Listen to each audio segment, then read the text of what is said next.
में तुलसी के नैहार कहवा में सासुर हो राम ये राम कहवा में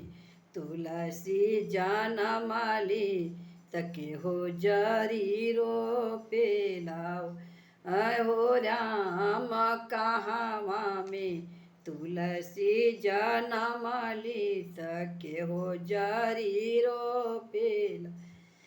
गंगा पड़ तुलसी के नैहार देवा पर सासुर हो राम कुल खेत तुलसी जनमाली मलहोरिया जरी रोपेला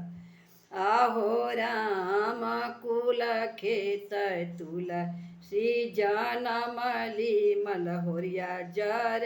रोपेला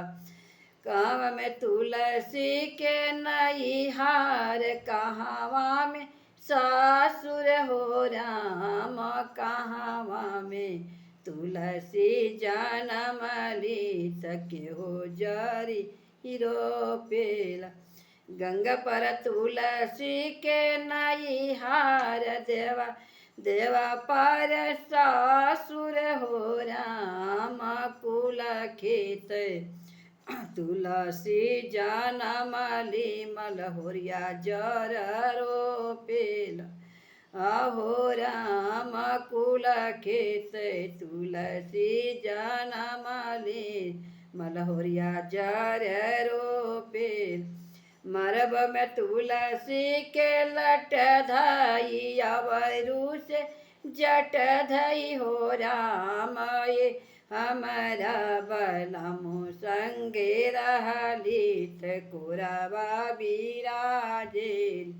आहो राम हमारे बलमु संगे रहलित कुरवा बिराजे लियो काली तुलसी के बैठे देहु काले आसन देहु आहो काले तुलसी के भोजन के जरी रोपेला आहो राम काले तुलसी के भोजन का जरी रोपेला चुनरी पैराए बिहामा तुलसी के सिंदूरा लगाए भी सिंदूरा लगाए भी हो वारो पाँचों पकवान तुलसी भोजन भोजन कराई भी हो आरे मेवा मिश्री तुलसी के खियाए भी भोजन कराए भी हो आरे मेवा मिश्री तुलसी के चढ़ा भी भोजन कराई भी अक्षत चंदन से पूजा कर जलवा गिराए भी जलवा चढ़ाए भी हो वारे मैया के चुनरी पहिराए भी मैया के मानाई भी अरे मैया के चुनरी पहिराई भी मैया के मानाए भी हो आसु मैया मोरे बैठी नयासन लगाई नयासन लगाई ले हो वारे मैया के चरण दबाई ले मैया के मानाई ले हो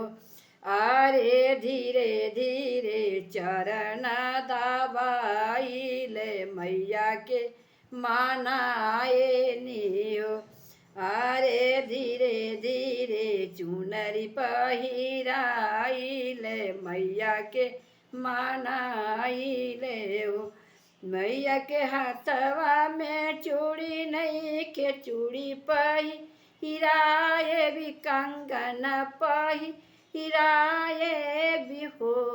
वारे धीरे धीरे मैया के बोलाई भी आंगन बैठा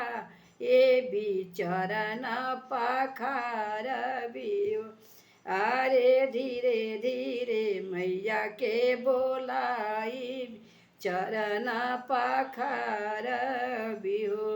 अरे धीरे धीरे तुलसी माँ बोलाई बिचरण पाखार बियो।